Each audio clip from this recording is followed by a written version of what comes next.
हे brother, मैं एक video shoot कर रहा हूँ, 2 मिनट चाहिए तुम्हारा। हाँ बिल्कुल। नाम क्या है? उत्कर्ष। उत्कर्ष। कौन सी क्लास में हो? 11th। 11th। एक क्वेश्चन पूछ सकता हूँ, आंसर दोगे? हाँ बिल्कुल। मैं ये जानना चाहता हूँ कि तुम्हारे हिसाब से कॉन्फिडेंस का मतलब क्या होता है? अगर पता है तो बता दो। और मैं ये जानना चाहता हूँ कि ऐसी कौन सी चीज़ है जो इस मॉडर्न वर्ल्ड में कॉन्फिडेंस को किल कर रही है तुम्हारे हिसाब से?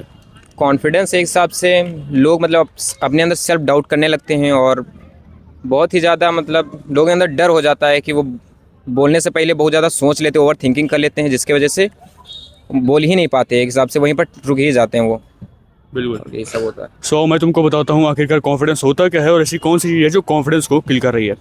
देखो, कॉन्फिडेंस का मतलब होता है सेल्फ ट्रस्ट, यानी कि खुद पे भरोसा करना। और तुम्हारा सबसे बड़ा एनिमी जो तुम्हारे कॉन्फिडेंस को किल कर रहा है, that is your self doubt and self insecurities, यानी कि तुम खुद पे भरोसा करने के बजाय खुद पे डाउट करना स्टार्ट कर चुके हो। अगर मैं आपसे बोलूं कि आपको 10 लोगों के सामने स्पीच देना है तो आपकी आवाज़ गायब। आपका सोशल एंजाइटी, सेल्फ डाउट का कीड़ा उभर के बाहर आने लगता है। भाई 10 लोग के सामने बात करना है, मुझसे ना हो पाएगा। अगर मैं फंबल कर गया, स्टैमर कर गया तो मेरा तो सारा ऑरा माइनस, क्या सोचेंगे वो मेरे बारे में। लेकिन घबराओ मत, इस वीडियो में मैं सिर्फ 3 पॉइंटर्स में तुम्हारे कॉन्फिडेंस को यहाँ से यहाँ ले आऊँगा। Point number 1, that is B attack on your promises, यानी कि अगर तुम अपने आप से कोई प्रॉमिस करते हो, कोई कमिटमेंट करते हो, तो भाई उसे पूरा करने की कोशिश करो। अगर तुमने अपने आप से कहा कि भाई मुझे कल 6 बजे सुबह उठना है, तो उठना है, नो मैटर कितनी प्रॉब्लम्स तुम्हारी लाइफ में आ रही हैं।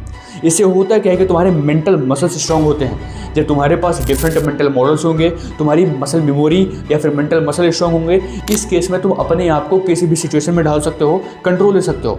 तुम्हारा ब्रेन रेफरेंस ढूंढ के लाएगा, तुम्हें बताएगा कि भाई तुम वो इंसान हो जो अपनी कमिटमेंट को पूरा करता है, इस बार भी पूरा करोगे। Point number 2, that is be fucking authentic. इस दुनिया में लोग ट्राई करते हैं कि वो सबकी नज़रों में राजा रहें, कोई भी उनसे ऑफर ना हो, मैं सबको खुश रखूं, लेकिन ऐसा पॉसिबल ही नहीं है, क्योंकि तुम एक ऐसी सोसाइटी में रहते हो जहाँ पे ह्यूमन एक सामाजिक गधा है, यानी कि जानवर। तुम उसको खुश ही नहीं कर सकते। अगर 10 लोग तुम्हारे फेवर में हैं तो 50 लोग तुम्हारे अगेंस्ट में होंगे। और इस केस में लोग फेक आइडेंटिटी को शो करते हैं, और जब वो ज़्यादा फेक प्ले करने लगते हैं, लोग उन्हें सेंस कर लेते हैं और यहीं पर उनकी ऑथेंटिसिटी डाउन, और लोग सिर्फ ऑथेंटिक पीपल पे ही रिलाई करते हैं। Point number 3, that is start working on yourself. अपने ऊपर वर्क करना स्टार्ट करो। तुम्हें बोलना नहीं आता है, कैमरा खोलो, डेली 10 से 20 सेकंड बोलो। जब तुम डे बाय डे अपनी कम्युनिकेशन को इंप्रूव करोगे, तुम ऑटोमेटिकली तुम्हारा कॉन्फिडेंस यहाँ पे होगा। So start working on yourself. Follow for more